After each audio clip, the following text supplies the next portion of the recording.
Hello बच्चों, तो आप लोग कैसे हैं। और अब देखिए हम लोग पढ़ेंगे प्रश्नावली 3.2 का जो क्वेश्चन बच गया था, चौथा, पांचवा और छठवां क्वेश्चन। तो आइए आप लोगों के सामने यहाँ पर देखिए क्वेश्चन क्या है।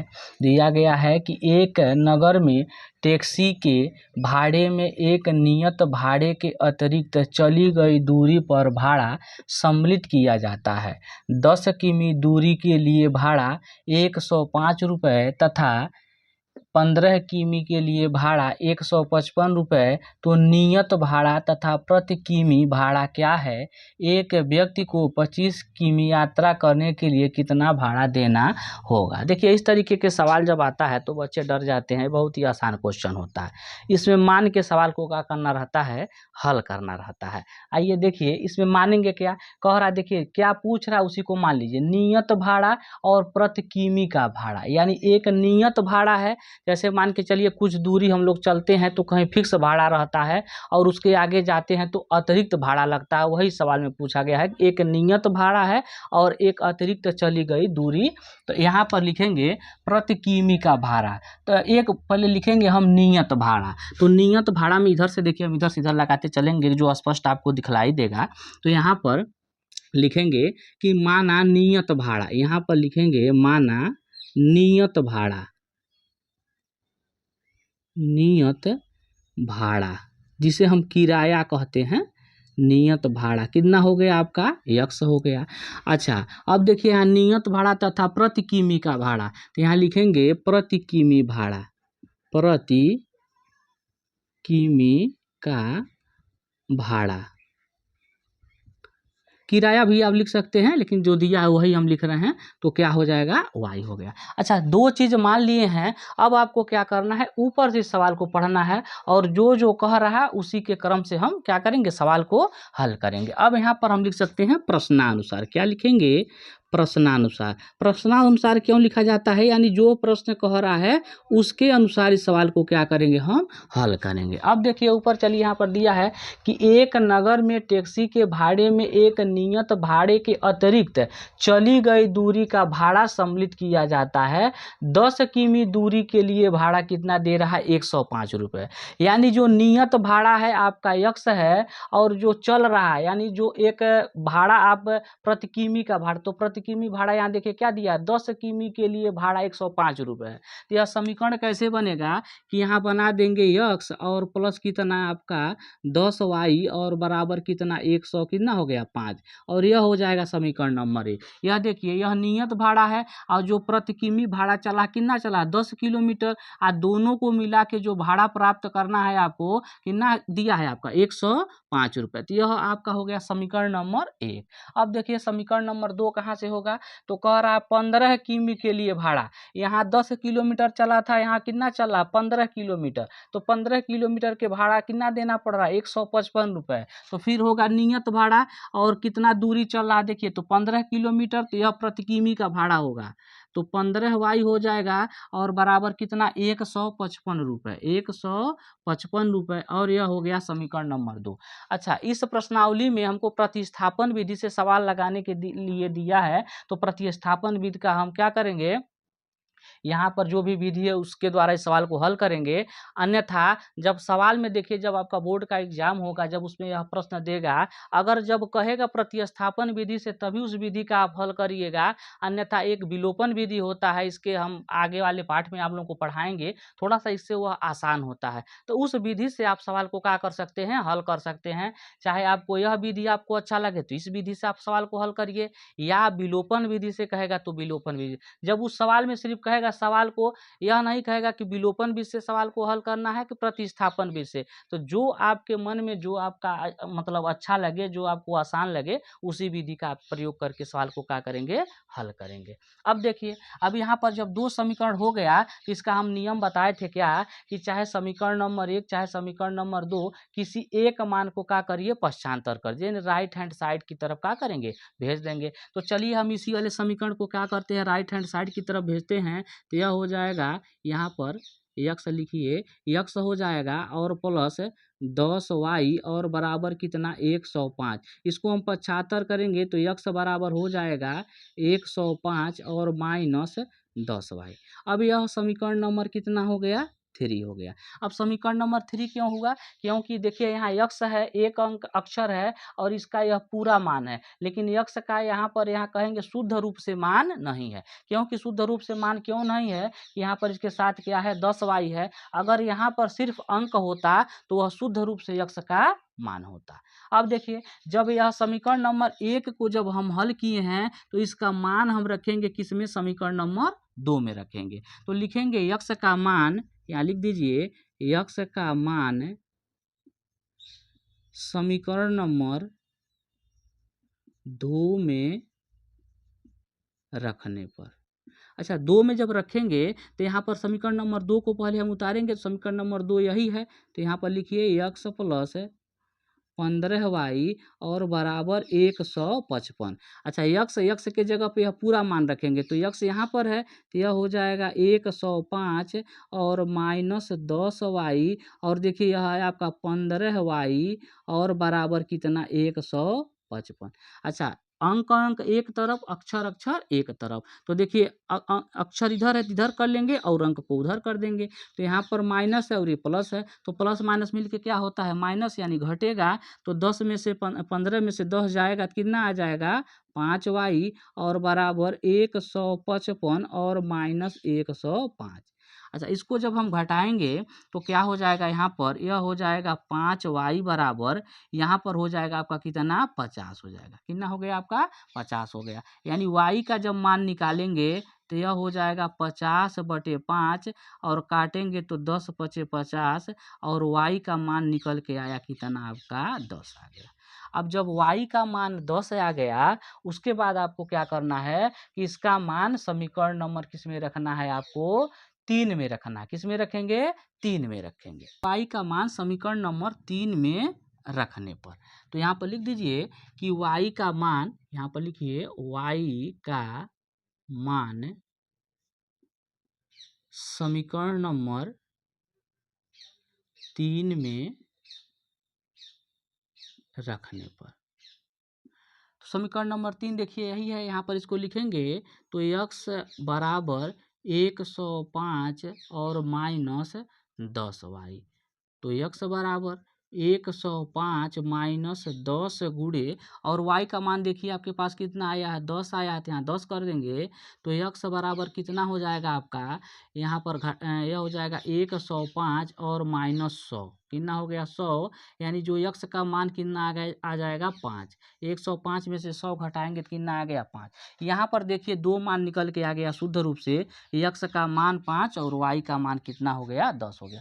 लेकिन इस सवाल में क्या पूछ रहा है कि एक व्यक्ति 25 किमी यात्रा करने के लिए कितना भाड़ा देना पड़ेगा?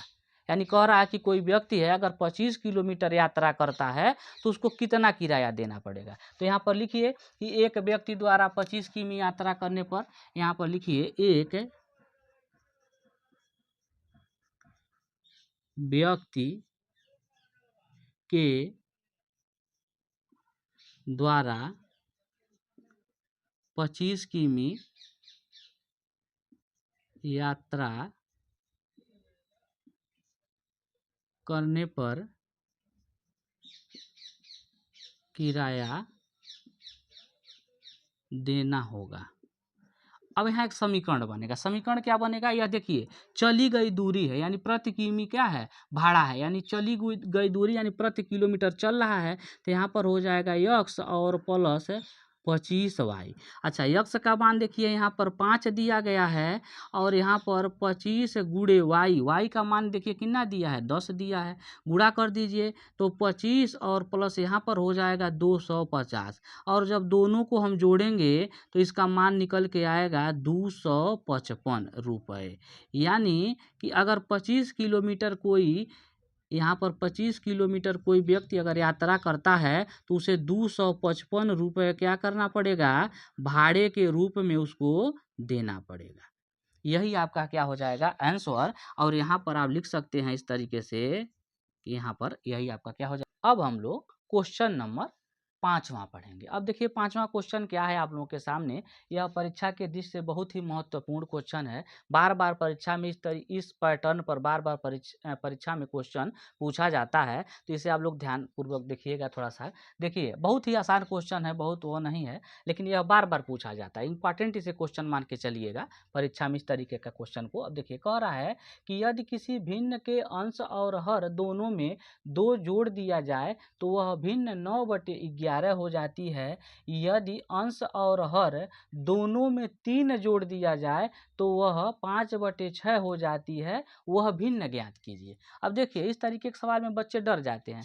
क्या आपको समीकरण कैसे बनाना है, कुछ इसमें नहीं करना। जो लास्ट में पूछ रहा उसी को क्या करेंगे, मान के समीकरण को क्या करेंगे, बनाएंगे हम। तो देखिए इसमें क्या दिया है, वह भिन्न ज्ञात कीजिए। तो भिन्न क्या होता है, तो भिन्न पहले हम आपको बता दें कि जैसे अंश बटे हर के रूप में जिसे हम लिखते हैं, किसमें लिखते हैं, अंश बटे हर के रूप में लिखते हैं। यानी अंश और क्या हो गया, हर। जैसे कि मान के चलिए यहाँ पर हम लिख देंगे 3/5, तो इसको हम अंश कहते हैं और इसको क्या कहते हैं, हर कहते हैं। यानी अंश बटे हर के रूप में जिसको हम लिखते हैं वही क्या होता है, आपका भिन्न होता है। अब देखिए सवाल में क्या कह रहा है कि वह, अब हमको कुछ पता नहीं है कि वह भिन्न क्या है, तो यहाँ से देखिए जो दिया इसी को मान के लगाएंगे। तो यहाँ लिखेंगे माना वह भिन्न, यहाँ पर लिखेंगे कि माना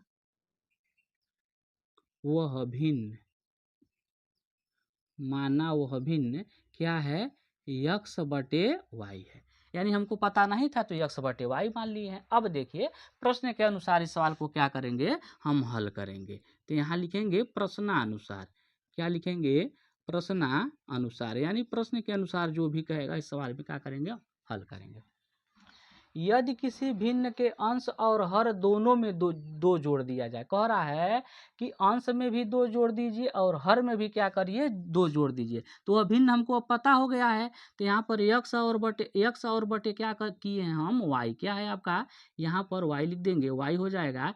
और देखिए अंश में भी 2 जोड़ने के लिए कह रहा है तो अंश में 2 जोड़ देंगे, और हर में भी 2 जोड़ने के लिए कह रहा है तो हर में भी क्या जोड़ देंगे, 2 जोड़ देंगे।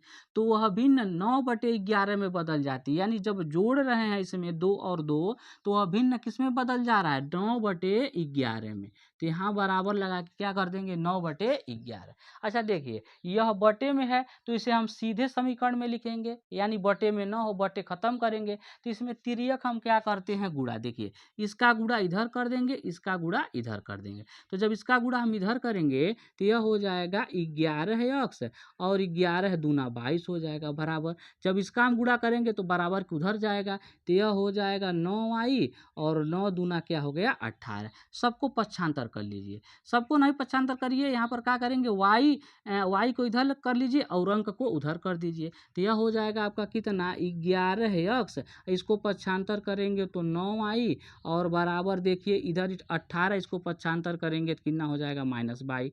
इसको सही करिए तो x -9y और बराबर, इसको घटाएंगे 18 में से 22 तो -4 होगा, और इसे हम मान लेंगे समीकरण नंबर 1। अच्छा -4 क्यों हुआ है, तो बताते हैं कि जब घटाएंगे, यहाँ प्लस है यहाँ माइनस है, तो प्लस माइनस मिलके क्या होता है, माइनस होता है। और जब घटाते हैं तो यहाँ घटाएंगे तो जिसका अंक अधिक रहेगा उसी का चिन्ह लिखते हैं। तो 22 यहाँ पर अधिक है, इसी का चिन्ह यहाँ पर क्या कर दिए हैं, माइनस कर दिए हैं। यह समीकरण नंबर 1 हो गया। फिर आगे क्या कह रहा है, यदि अंश और हर दोनों में 3 जोड़ दिया जाए। फिर कह रहा है कि यदि यहाँ पर अंश और हर, यानी आपका यह भिन्न हो गया, और भिन्न में कह रहा है कि अंश में भी 3 जोड़ दीजिए और हर में भी 3 जोड़ने पर वह क्या हो जा रहा है, 5/6 के रूप में हो जा रहा है।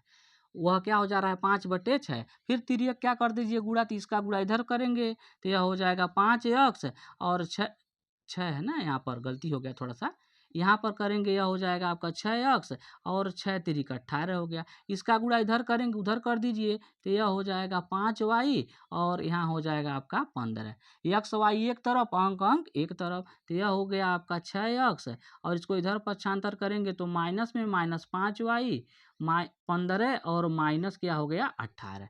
अब देखिए यह हो जाएगा 6x -5y और बराबर यह हो जाएगा -3 और समीकरण नंबर क्या हो गया 2। यह देखिए यह भी समीकरण के रूप में हो गया, यह भी समीकरण के रूप में हो गया। तो क्या बताए थे आपको कि एक पक्ष को क्या कर देना, पक्षांतर, चाहे x को कर दीजिए चाहे y को। तो जो माइनस वाला होता है उसको अगर करेंगे तो आसानी से आपका सवाल क्या हो जाएगा, हल हो जाएगा। तो यहाँ पर देखिए इसी को हम क्या कर देते हैं, पक्षांतर करते हैं। तो जब पक्षांतर करेंगे तो इस समीकरण को हम उतारेंगे, यहाँ पर लिखेंगे कि 11x और -9y और बराबर -4। इसको पक्षांतर करेंगे तो 11x बराबर -4, जब इसको पक्षांतर करेंगे तो प्लस में हो जाएगा 9y। और इसको हम कैसे लिख सकते हैं, तो लिख सकते हैं 11x बराबर, इसको आगे लिख दीजिए तो 9y और -4। x का मान निकाला है तो 9y -4 और बटे क्या हो जाएगा 11, और यह हो गया आपका समीकरण नंबर कितना 3 हो गया। क्योंकि देखिए x का मान निकला है, लेकिन शुद्ध रूप से x का मान नहीं निकला है, क्योंकि इसके साथ क्या है आपका y है। अब देखिए, अब इसका मान हम समीकरण नंबर, देखिए जब एक को पक्षांतर किए हैं तो समीकरण नंबर किस में रखना है हमको, 2 में। किस में रखना है, 2 में। और समीकरण नंबर 2 देखिए यहाँ पर है, तो यहाँ लिखेंगे कि x का मान समीकरण नंबर 2 में क्या करने पर, रखने पर। यहाँ पर इसको आप एक लाइन खींच देंगे, इधर से सवाल लगाएंगे। देखिए यहाँ लिखेंगे कि x का मान समीकरण 2 में रखने पर। अच्छा, अब समीकरण नंबर 2 यहाँ पर आप उतारिए, तो समीकरण नंबर 2 यही है, तो आपका कितना है यहाँ पर 6x है, क्या है 6x है, -5y और बराबर कितना है आपका -3 है, यही है। अच्छा, x का मान देखिए आया कितना 9y -4/11, तो यहाँ पर रखेंगे तो यहाँ पर अंक है तो एक हम कोष्टक लगा के रखेंगे, तो यह हो जाएगा 9y और -4 और बटे कितना 11, कोष्टक बंद कर देंगे, और -5y और बराबर कितना हो जाएगा आपका 3। अच्छा, इसमें आप क्या नियम बताए थे कि इस तरीके का जब रहेगा तो अगर भाग या तो इससे यह कट जाए या तो इससे यह कट जाए, तो अगर कटने लायक रहेगा तो काट देंगे, नहीं तो ऊपर ऊपर क्या कर देंगे, इसका गुणा कर देंगे, जो यहाँ अंक रहेगा तो कटेगा नहीं, तो ऊपर गुणा हो जाएगा। तो यहाँ हो जाएगा 9 छके 54 y हो गया, -6 चौक क्या हो गया 24 और बटे कितना हो गया 11, और आपका है कितना 5y और बराबर -3। अब डायरेक्ट पहले इसका गुणा इसमें होगा तो बट्टे यहाँ तक पहुँचेगा, उसके बाद इसमें हम गुणा करेंगे। तो पहले इसका गुणा हम इसमें करेंगे, तो इसको ऐसे लिखिए 54 y और -24 और -11 पचे 55 y और बटे आपका हो जाएगा 11 और बराबर -3। अब देखिए जो बटे यहाँ तक था अब यहाँ तक हो गया, यानी पूरे बटे में हो गया। अब इसका हम गुणा यहाँ पर कर सकते हैं, तो इसको लिखेंगे आप कितना 54y और -24 -55y और बराबर माइनस कितना हो गया 33, या बटे हट जाएगा। अब चिन्ह के हिसाब से जोड़ घटा लेंगे, तो जब चिन्ह के हिसाब से जोड़ेंगे घटाएंगे, यहाँ पर 24 है, गलती से हो गया था, यह 24 है। अब देखिए अंक अंक एक तरफ, अक्षर अक्षर एक तरफ, तो यहाँ 54 है, यहाँ 55 y है, इसको हम घटाएंगे तो -1y हो जाएगा, 55 में से 54 जाएगा तो 1y और -33 है, और इधर जाएगा तो +24 हो जाएगा। इसमें से क्या करेंगे हम घटाएंगे, तो घटाएंगे तो 33 में से 24 जाएगा, तो यहाँ पर है आपका -1y, और जब घटाएंगे तो -9 हो जाएगा। यहाँ भी माइनस, यहाँ भी माइनस, तो माइनस में माइनस मिल के क्या हो गया प्लस, यानी y का मान कितना हो गया 9। एक में अगर 9 में हम 1 से भाग देते हैं तो 9 ही होगा, यानी y का मान 9 हो गया। और जब y का मान 9 हो गया तो यह शुद्ध रूप से आया है, तो समीकरण नंबर 3 में क्या करेंगे, इसको हम रख देंगे। तो यहीं पर लिख दीजिए कि y का मान समीकरण नंबर 3 में रखने पर, यहाँ पर लिख दीजिए y का मान समीकरण 3 में रखने पर। तो जब रखेंगे आप यहीं पर रख देते हैं, देखिए तो x बराबर आपका क्या है, यही समीकरण नंबर 3 है, तो y हो गया और -4 हो गया और बटे कितना 11।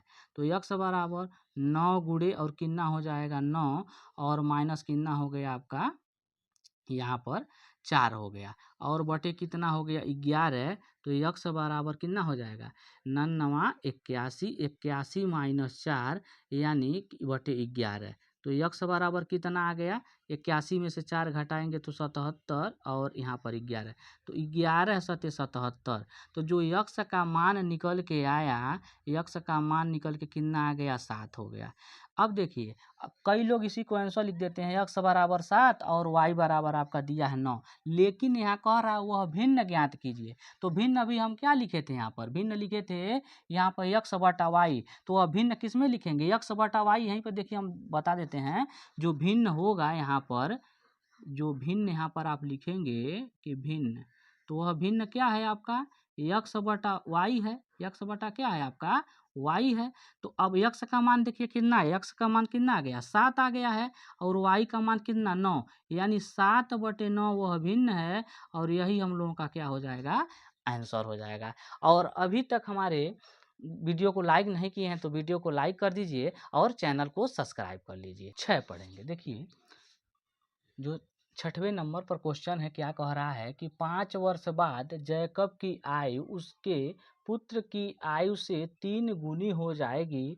5 वर्ष पूर्व जैकब की आयु उसके पुत्र की आयु की 7 गुनी थी, तो उनकी वर्तमान आयु ज्ञात कीजिए। किनकी वर्तमान आयु, जो जैकब है और उसके पुत्र की वर्तमान आयु क्या कर रहा है, पूछ रहा है। यह भी परीक्षा के दृष्टि से बहुत ही महत्वपूर्ण क्वेश्चन है, बार बार इस पैटर्न पर परीक्षा में प्रश्न बनते रहते हैं। ठीक है, अब देखिए इसको बढ़िया से थोड़ा सा देखिएगा। अच्छा, एक चीज़ और आप लोग समझिए कि बहुत लोग सोचते हैं कि बहुत ही कठिन क्वेश्चन है, जो भी ऐसा क्वेश्चन आता है तो बच्चे से घबराने लगते हैं। घबराने वाली बात नहीं है, इस क्वेश्चन को आप कम से कम 3 से 4 बार लगाइए। जो क्वेश्चन आपको समझ में नहीं आ रहा है, एक बार नहीं समझ में आया, फिर उसको आप दोबारा लगाइए, दूसरे बार भी नहीं समझ में आए तो तीसरे बार लगाइए, यानी 3 से 4 बार क्वेश्चन को लगाएंगे तो वो आप समझ जाएंगे क्वेश्चन कहाँ से क्या चीज़ कह रहा है। कभी भी क्वेश्चन से डरिएगा मत। अब देखिए कुछ इसका ट्रिक, इससे पहले भी सवाल को हम लगवाए थे, इस पैटर्न पर सवाल लगवाए थे आपको, और इसका कुछ हम आपका ट्रिक बता देते हैं। देखिए इसमें ट्रिक क्या होता है पकड़ने वाला।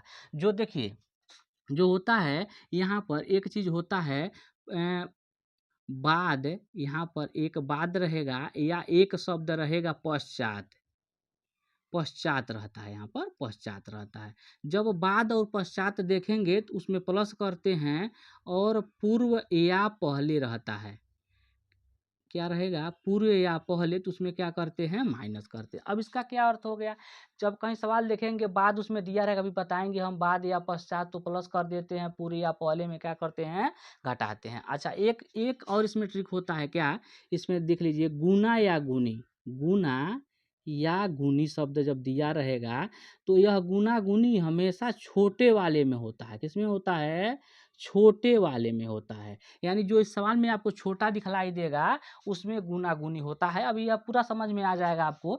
यह कॉपी में आप इस तरीके से इसको क्या करिएगा, लिख लीजिएगा, बार बार यह आपको जब भी आप सवाल लगाएंगे तो मदद मिलेगा इससे लगाने में, और कोई भी दिक्कत आपको नहीं होगा। अब देखिए यहाँ पर, अब हम लोग सवाल लगाते हैं, तो 5 वर्ष बाद जैकब की आयु उसके पुत्र की, अब लास्ट में देखिए क्या पूछ, उनकी वर्तमान आयु, किनकी वर्तमान आयु, जैकब और एक उसका पुत्र है, उन दोनों का वर्तमान आयु क्या कर रहा है, सवाल में पूछ रहा है। तो यहाँ लिखेंगे माना जैकब की वर्तमान आयु, यहाँ लिखेंगे माना,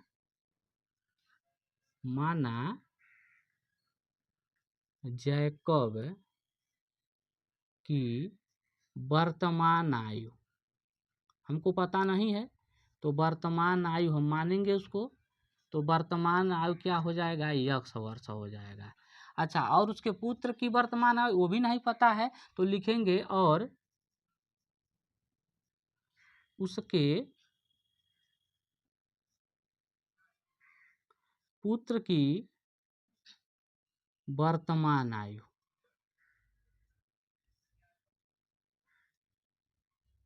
तो यह क्या लिखेंगे हम, वाई वर्ष, क्या लिख दिए हम, वाई वर्ष लिख दिए। अब देखिए क्या होगा, अब यहाँ पर समीकरण बनाएंगे। क्या समीकरण बनाएंगे, तो कह रहा है 5 वर्ष बाद, देखिए बाद आ गया यहाँ पर, और बाद में क्या होता है, प्लस होता है, और यह प्लस और माइनस दोनों में होता है।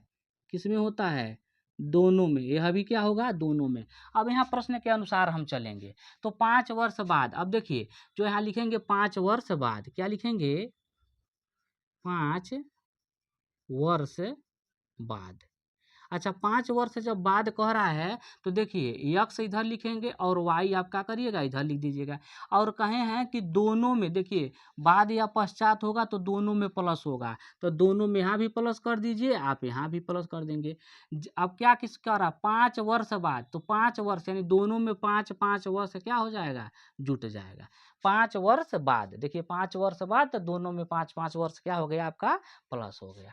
अच्छा आप देखिए फिर क्या कह रहा है यहाँ पर उसके पुत्र की आयु का 7 गुनी। अच्छा देखिए गुना और गुनी, देखिए गुना और गुनी लिखे हैं शब्द में मिलेगा, सवाल में मिलेगा गुना गुनी, तो गुना गुनी किसमें होगा छोटा वाला, तो छोटा क्या है उसका पुत्र है, पिता तो बड़ा होता है पुत्र क्या होता है छोटा होता है। अब गुना गुनी इसी में हम करेंगे, कितना वर्ष कह रहा है 3 गुनी, तो 3 का इसमें क्या कर देंगे हम गुणा, 3 गुनी का मतलब क्या हो गया 3 का गुणा हो गया।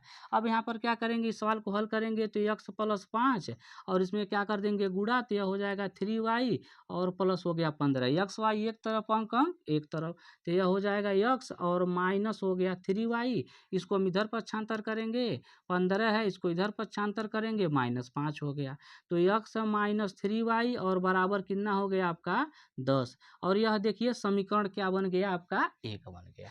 अब फिर प्रश्न के अनुसार आगे चलेंगे 5 वर्ष पूर्व। अब देखिए पूर्व में क्या होगा माइनस, और माइनस होगा तो दोनों में होगा, किसमें होगा दोनों में, तो यहाँ लिखिए 5 वर्ष पूर्व, क्या लिखेंगे 5 वर्ष पूर्व। और जब भी 5 वर्ष पूर्व लिखेंगे तो एक बार x लिखेंगे और बराबर करके एक बार क्या लिख देंगे y, और पूर्व में क्या होता है माइनस, क्या होता है माइनस। कितने वर्ष कह रहा है 5 वर्ष, तो 5 इसमें भी घटा देंगे 5 इसमें भी घटा देंगे। फिर कह रहा है जैकब की आय उसके पुत्र की आय की 7 गुनी। फिर देखिए गुना गुनी किसमें छोटे वाले में, तो छोटा कौन है उसका लड़का है, तो इसमें हम 7 का क्या कर देंगे गुना, 7 गुनी कह रहा है तो 7 हो जाएगा। फिर उसी तरीके से हल करिए इसको, तो x - 5 और इसका गुणा करेंगे तो 7y और -7 पचे क्या हो गया 35। पक्षांतर कर लीजिए, पक्षांतर करेंगे तो x - 7y और बराबर यह हो जाएगा -35, इधर जाएगा तो प्लस क्या हो गया 5, यानी x - 7y और बराबर कितना हो गया आपका -3, और समीकरण नंबर क्या हो गया आपका 2। अब यह समीकरण नंबर जब 2 बन गया, अब देखिए इसमें प्रतिस्थापन विधि से हम सवाल को हल कर रहे हैं, तो एक को पक्षांतर कर दीजिए। तो मान लीजिए समीकरण नंबर 1 को हम पक्षांतर कर दें, समीकरण नंबर 1 यहाँ लिखिए, तो x - 3y और बराबर 10, पक्षांतर कर दीजिए तो x बराबर 10 और प्लस 3y। अब देखिए जो x का मान यहाँ निकल के आ गया और इसको बना देंगे हम समीकरण नंबर कितना हो गया 3 हो गया। अब जब देखिए पहले वाले को पक्षांतर किए समीकरण 1 को, अब किसमें रखेंगे समीकरण नंबर 2 में क्या करेंगे इसका मान हम रखेंगे। तो यहीं पर लिख देंगे कि x का मान समीकरण नंबर 2 में रखने पर, यहीं पर लिख दीजिए कि x का मान समीकरण नंबर 2 में रखने पर। अब 2 यहाँ पर 2 क्या है आपका x - 7y और बराबर कितना है -30 है।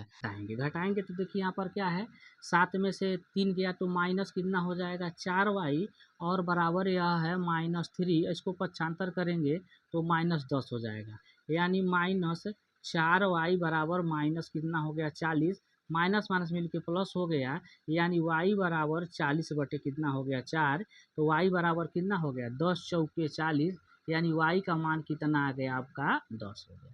अब देखिए जब y का मान 10 हो गया तो यह समीकरण नंबर किस में रख देंगे हम 3 में रखेंगे, किस में रखेंगे 3 में रखेंगे। तो यहीं पर लिख दीजिए कि y का मान समीकरण नंबर 3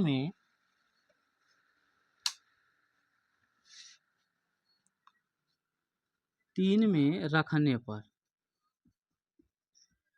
अच्छा रख दीजिए। तो जब रखेंगे तो x का मान यहाँ पर जो समीकरण नंबर 3 है इसको लिखिए, तो x बराबर कितना है 10 और प्लस कितना 3y। अब यहाँ x बराबर कितना हो जाएगा 10 प्लस 3 गुणे 10। अब देखिए क्या हो जाएगा, यहाँ पर y की जगह पर 10 लिख देंगे तो x बराबर कितना हो गया 10 और प्लस कितना 10 तिहाई 30, यानी x बराबर कितना हो गया 40 वर्ष हो गया। तो x बराबर 40 यह भी शुद्ध रूप से मान आ गया और y बराबर 10 यह भी शुद्ध से रूप से मान आ गया। तो यह किसका मान है, तो यहाँ पर लिखेंगे x बराबर यानी 40 वर्ष है। और y बराबर कितना 10 वर्ष। अच्छा, यह आपका आंसर हो जाएगा यहाँ पर। और यह जो यक्स है यह किसका है, जैकब का है। तो जैकब का वर्तमान आय और उसके पुत्र की वर्तमान आय, यानी जैकब का कितना हो गया 40 वर्ष हो गया और उसके पुत्र का क्या हो गया 10 वर्ष हो गया।